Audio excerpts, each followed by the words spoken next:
नमस्कार दोस्तों, मैं रामदेव कुशवाहा एक बार फिर भारत की नदियाँ जो कल अपन ने शुरू की थी, आज उसे और आगे बढ़ाएंगे। नदियों का जो पीडीएफ है वो आपको नदियाँ कंप्लीट होने के बाद सेंड की जाएंगी। अभी डाउनलोड ना करें, ठीक है। उसकी लिंक हम बाद में सेंड कर देंगे, तो आप पूरी नदियाँ कंप्लीट सेव कर सकते हैं। चले, कल अपन ने कुछ नदियाँ पढ़ी थी, पहले हम उसका क्विक रिवीजन कराएंगे आपको। जल्दी से इसका रिवीजन देख लें। कल अपन ने पहली नदी देखी थी सिंधु नदी। जल्दी से बताते चले, इसका उद्गम कहाँ से था? तो चीन के तिब्बत में स्थित मानसरोवर झील से। कहाँ कहाँ बहती है? तो चीन, भारत और पाकिस्तान। कहाँ पर समाप्त होती है? तो अरब सागर। दूसरी नदी अपन ने पढ़ी थी कौन सी? चेनाब नदी। चेनाब नदी कहाँ से निकलती थी? हिमाचल प्रदेश से। फिर कहाँ कहाँ बहती थी? तो हिमाचल प्रदेश, जम्मू कश्मीर और पाकिस्तान चली जाती है, और पाकिस्तान में सिंधु नदी से मिल जाती है। नेक्स्ट अपन ने फिर पढ़ी थी झेलम नदी। झेलम नदी जम्मू कश्मीर के बुलर झील से निकलती है, और जम्मू कश्मीर, पंजाब और पाकिस्तान में प्रवाहित होते हुए पाकिस्तान में झंग नामक स्थान पर चेनाब नदी में मिल जाती है। नेक्स्ट नदी देखी थी अपन ने रावी नदी। यह नदी हिमाचल प्रदेश से निकलती है। हिमाचल प्रदेश, पंजाब और जम्मू कश्मीर में प्रवाहित होते हुए पाकिस्तान चली जाती है, और पाकिस्तान में झंग नामक स्थान पर चेनाब नदी में मिल जाती है। सतलुज नदी, यह नदी तिब्बत के राकस्ताल से निकलती है। हिमाचल प्रदेश, पंजाब और पाकिस्तान में प्रवाहित होते हुए यह चेनाब नदी में मिल जाती है। ब्यास नदी, यह नदी भी हिमाचल प्रदेश से निकलती है। हिमाचल प्रदेश, पंजाब राज्य में बहते हुए पंजाब के हरिके पत्तनम बांध के पास सतलुज नदी में मिल जाती है। इसके बाद नेक्स्ट अपन ने पढ़ी थी गंगा नदी। गंगा नदी हिमाचल प्रदेश के गंगोत्री से निकलती है। उत्तराखंड, उत्तर प्रदेश, बिहार, पश्चिम बंगाल राज्यों में प्रवाहित होते हुए पश्चिम बंगाल चली जाती है, और ब्रह्मपुत्र नदी से मिलने के बाद बंगाल की खाड़ी में गिर जाती है। कुछ क्वेश्चन हम यहाँ पे आपसे पूछ रहे हैं, क्विक जवाब देंगे सभी लोग, ठीक है, ध्यान रखें। देखें, इसमें बद्रीनाथ किस नदी के तट पर है? तत्काल सूचना है बद्रीनाथ। कल हमने पढ़ाया था अलकनंदा नदी। बद्रीनाथ किस नदी किनारे है? अलकनंदा। केदारनाथ किस नदी के किनारे है? केदारनाथ। कल हमने चित्र भी दिखाया था। मंदाकिनी नदी कौन सी नदी किनारे है? मंदाकिनी नदी। नेक्स्ट देखें, भागीरथी और अलकनंदा नदियों के संगम को क्या कहते हैं? कल का वीडियो याद करें। भागीरथी और अलकनंदा। देवप्रयाग, ये भी कहाँ पर था? उत्तराखंड में। गंगा नदी को बांग्लादेश में किस नाम से जाना जाता है? क्विक जल्दी आंसर बताएं। आंसर है पद्मा। गंगा नदी का जब उद्गम तो भागीरथी, भारत में बहती है गंगा, जब ये बांग्लादेश चली जाती तो इसे कहते हैं पद्मा, और ब्रह्मपुत्र नदी से मिलने के बाद इसका नाम है मेघना। नेक्स्ट बताएं, अलकनंदा नदी का उद्गम स्थल शतोपथ हिमानी उत्तराखंड। कहाँ से था? शतोपथ हिमानी उत्तराखंड। नेक्स्ट, मंदाकिनी और अलकनंदा का संगम क्या कहलाता है? रुद्रप्रयाग। क्या बोलते हैं? रुद्रप्रयाग। अब ये इंपॉर्टेंट जो क्वेश्चन हमने दिए हैं, यदि नहीं देखा कल का वीडियो आपने, तो ये जो रिवीजन क्लास है इसके लिए आपको कल का पुनः वीडियो देखना पड़ेगा। अब अपन चर्चा करेंगे इसके आगे की नदियों की। चले, कल से इसके आगे नदियां देखते हैं। चलो देखते जाएंगे, मैप में नदी भी आएगी, उसको भी देखते जाएंगे, और ध्यान से इसको समझते भी जाना है। पहली नदी अपन शुरू करते हैं यमुना नदी। कौन सी नदी? यमुना। यमुना नदी की ये सहायक नदी लिखी हुई है। यमुना की सहायक नदी कोशी, सोन, गोमती, इनकी चर्चा अपन इसके बाद करेंगे। पहले देखते हैं यमुना नदी। यमुना नदी निकलती है उत्तराखंड के यमुनोत्री से। कहाँ से निकलती है? उत्तराखंड के यमुनोत्री से। और फिर उसके बाद यहाँ से निकलने के बाद आप मैप में भी देखते जाएं, यह नदी जाती है उत्तराखंड। उत्तराखंड के बाद आप देखें तो हरियाणा, हरियाणा से और आगे देखें तो दिल्ली, दिल्ली से देखें तो उत्तर प्रदेश, और उत्तर प्रदेश में एक स्थित है इलाहाबाद। तो इलाहाबाद के निकट या प्रयागराज के निकट यह नदी गंगा नदी में मिल जाती है। देखें यमुना नदी कहाँ से निकलती है, तो यमुना नदी निकलती है उत्तराखंड के यमुनोत्री से, उत्तराखंड, इसके बाद ये हरियाणा, हरियाणा के बाद दिल्ली, दिल्ली के बाद उत्तर प्रदेश, और उत्तर प्रदेश में बहते हुए यह प्रयागराज यानी इलाहाबाद के पास गंगा नदी में मिल जाती है। यहीं पे है वो संगम, जो संगम कहलाता है वो यही है। कहा जाता है संगम में 3 नदियां मिलती है, गंगा, यमुना और सरस्वती। लेकिन हमने सरस्वती तो बनाई नहीं, तो वास्तव में सरस्वती कैसी है, अदृश्य है, ये देखा नहीं जा सकता, यह अदृश्य नदी है सरस्वती। तो गंगा यमुना नदियां, तीनों नदियों का संगम होता है कहाँ पे, प्रयागराज इलाहाबाद में। ठीक है। गंगा यमुना नदी में एक विशेषता और है कि यमुना नदी भारत की सर्वाधिक प्रदूषित नदी मानी जाती है। गंगा नदी भारत की सर्वाधिक पवित्र नदी, और यमुना नदी भारत की सर्वाधिक कैसी नदी है, प्रदूषित नदी। याद रखेंगे, क्वेश्चन कई बार आया है। ठीक है, यमुना नदी भारत की सर्वाधिक कैसी नदी है, प्रदूषित नदी। तो यमुना नदी भारत की सर्वाधिक प्रदूषित नदी मानी जाती है। नेक्स्ट देखते हैं इसमें, अब यमुना नदी की कई सारी सहायक नदी, यमुना नदी की कई सहायक नदी हैं, एक एक करके इनको देखेंगे अपन। ठीक है, यमुना नदी की कई सारी सहायक नदियां हैं। चले देखें, पहली है चंबल। यमुना नदी की सहायक नदी कौन सी है, चंबल। चंबल नदी के बारे में, अब चंबल की भी सहायक है कौन कौन सी, बेतवा और कैन। तो अपन इसके बाद अपन बेतवा और कैन के बारे में भी अध्ययन करेंगे। पहले देखते हैं चंबल। चंबल नदी निकलती है इंदौर जिले के महू की जानापाव पहाड़, ये मध्य प्रदेश दिख रहा है आपको, मध्य प्रदेश में ये है इंदौर जिला, और इंदौर में एक पहाड़ी है कौन सी, जानापाव।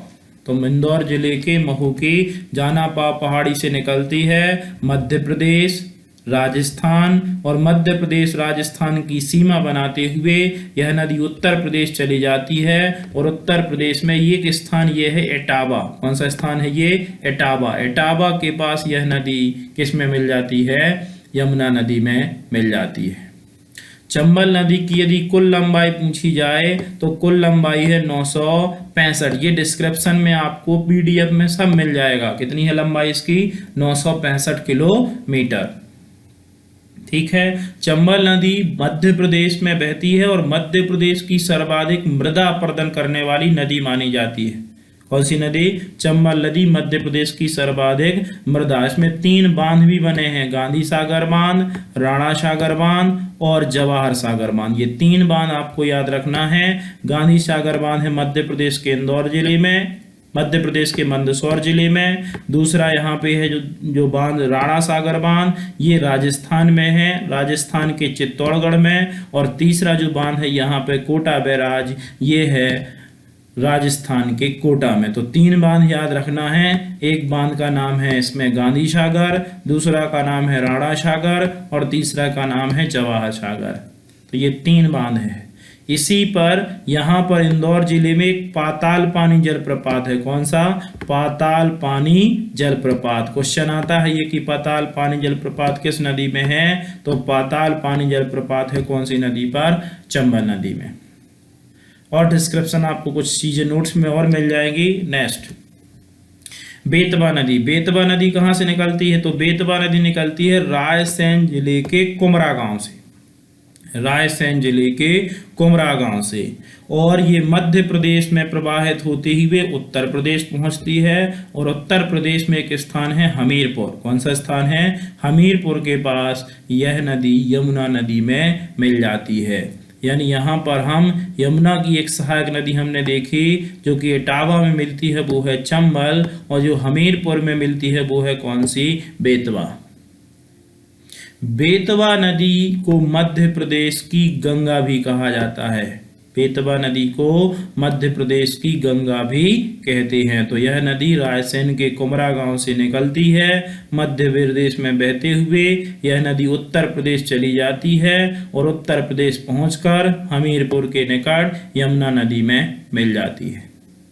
बेतवा नदी पर भी 2 बांध बने हैं, एक है माता टीला बांध और दूसरा है राजघाट परियोजना, लेकिन ये एमपी में नहीं है। ये दोनों बांध हैं उत्तर प्रदेश के ललितपुर में। कहाँ हैं? उत्तर प्रदेश के ललितपुर में। फिर से सुनना कौन कौन से बांध हैं? 2 बांध हैं, एक है माता टीला बांध और एक है राजघाट परियोजना।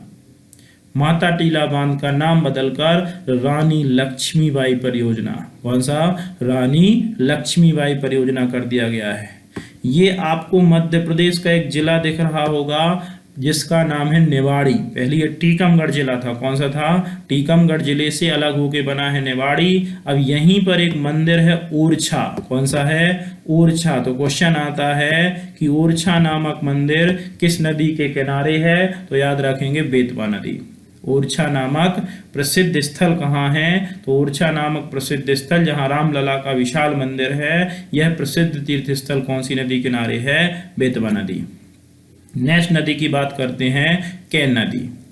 केन नदी देखें कहाँ से निकलती है? केन नदी निकलती है कटनी जिले के विंध्याचल पर्वत से।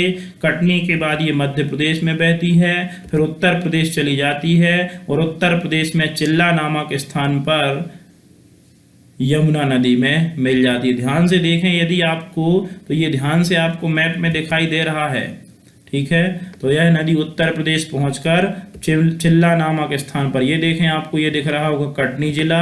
कटनी जिला के विंध्याचल पर्वत से निकलती है, मध्य प्रदेश उत्तर प्रदेश में बहते हुए उत्तर प्रदेश के चिल्ला नामक स्थान पर यमुना नदी में मिल जाती है। केन नदी पर एक पाताल पानी जलप्रपात है। ये पन्ना है और पन्ना के बाजू से एक दूसरा जिला है छतरपुर। पन्ना छतरपुर की सीमा बनाती है कौन सी नदी? केन नदी। याद रखना है ये, ठीक है। और यही पाताल पानी जलप्रपात पन्ना जिले में इसी केन नदी पर है। कौन सा? पाताल पानी जलप्रपात पन्ना जिले में केन नदी पर स्थित है। 2 परियोजनाएं भी यदि याद रख सके तो 2 परियोजनाएं भी यहीं पर हैं, ग्रेटर गगऊ डैम परियोजना और दूसरी है बरियारपुर। ये हम एमपी में बहुत डिस्क्रिप्शन में पढ़ेंगे, क्योंकि ये मध्य प्रदेश की नदियां हैं तो हमें गहराई से पढ़ेंगे। तो ग्रेटर गगऊ डैम और बरियारपुर परियोजना पन्ना छतरपुर की सीमा पर कौन सी नदी पर है? केन नदी। नेक्स्ट, अब अपन फिर से यमुना नदी पे चलते हैं और यमुना की सहायक नदियों के बारे में फिर चर्चा करेंगे। चलें, यमुना पढ़ी, यमुना के बाद इसकी सहायक नदी अपन ने चंबल, बेतवा, केन पढ़ी। अब इसके बाद यमुना नदी की दूसरी जो सहायक नदी उसके बारे में अपन चर्चा करेंगे और वो है कौन सी? कोशी। नेक्स्ट देखते हैं कोशी नदी। देखें कोशी नदी, कोसी नदी निकलती है नेपाल के हिमालय से। कहाँ से निकलती है? नेपाल के हिमालय से, और नेपाल देश में बहते हुए ये भारत में प्रवेश करती है और बिहार में बहते हुए और गंगा नदी में मिल जाती है। ध्यान रखेंगे, इस कोशी नदी के कारण सबसे ज़्यादा बाढ़ आती है कहाँ पे? बिहार में। सबसे ज़्यादा परेशान होता है बिहार, किस नदी कारण? कोशी नदी के कारण। इसी कारण से कोशी नदी को ध्यान रखेंगे बिहार का क्या कहते हैं? शोक। कल हमने जब भारत का भूगोल पढ़ा था तो हमने ये शब्द यूज किया था, बिहार का शोक कौन सी नदी है? कोशी नदी। क्यों? क्योंकि कोशी नदी के कारण ही बिहार में सर्वाधिक आती है बाढ़। नेक्स्ट, सोन नदी। यह नदी शहडोल जिले के अनूपपुर जिले से निकलती है। मध्य प्रदेश के अनूपपुर जिले से निकलती है और मध्य प्रदेश, उत्तर प्रदेश और बिहार राज्यों में बहते हुए बिहार में पटना के पास गंगा नदी में मिल जाती है। सोन नदी देखें, ये मैप में यहाँ दिख रहा होगा, ये है अनूपपुर जिला। अनूपपुर जिले से निकलती है और उत्तर में कहाँ तक बहती है? ये उत्तर दिशा में प्रवाहित होती है और उत्तर दिशा में यहाँ से बहते हुए अनूपपुर के बाद ये जात मध्य प्रदेश में, मध्य प्रदेश के बाद ये उत्तर प्रदेश, उत्तर प्रदेश के बाद ये चली गई बिहार और बिहार में ये जा कर के और गंगा नदी में मिल जाती है। सोन नदी पे एक बांध बना हुआ है बाणसागर। कौन सी परियोजना बनी है? बाणसागर, शहडोल जिले के देवलोद में। कहाँ पर बना है? शहडोल जिले के देवलोद में। और बाणसागर परियोजना संयुक्त परियोजना है किसकी किसकी? एमपी, बिहार और उत्तर प्रदेश, 3 राज्यों की संयुक्त परियोजना है। कई बार क्वेश्चन आया है कि बाणसागर परियोजना किस नदी पर है? सोन नदी पर है। और किन किन राज्यों की संयुक्त परियोजना है? तो मध्य प्रदेश, उत्तर प्रदेश और बिहार।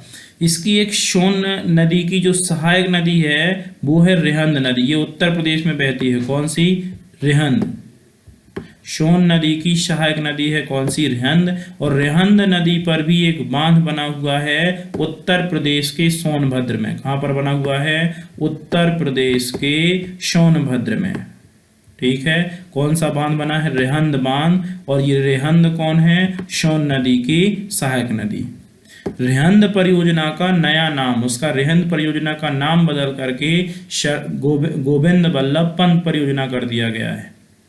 रिहंद परियोजना का नया नाम गोविंद बल्लभ पंत। ये कौन थे गोविंद बल्लभ? तो गोविंद बल्लभ उत्तर प्रदेश के पहले सीएम गोविंद बल्लभ पंत, उन्हीं के नाम से रिहंद परियोजना का नाम बदलकर गोविंद बल्लभ पंत परियोजना कर दिया गया है। नेक्स्ट है गोमती नदी। गोमती नदी निकलती है उत्तर प्रदेश के पीलीभीत जिले के गोमत ताल नामक स्थान से। और ये उत्तर प्रदेश में प्रवाहित होते हुए होती है वाराणसी के पास कैथी नामक स्थान पर गंगा नदी में मिल जाती है। आप इस मैप में यदि देखें इसको तो ये स्पष्ट दिखाई दे रहा होगा। ये है आपका उत्तर प्रदेश। उत्तर प्रदेश के गोमत ताल से निकलती है, एकमात्र राज्य उत्तर प्रदेश में बहते हुए आगे जाकर के, और ये नदी भी किस में मिलती है? गंगा नदी में मिल जाती है। तो इतनी नदियां इंपॉर्टेंट थी। इसके आगे अभी और इम्पोर्टेंट है। कल अपन ब्रह्मपुत्र नदी की चर्चा करने के बाद दक्षिण भारत की नदियां पढ़ेंगे और सभी की PDF आपको कल मिल जाएगी। Thank you.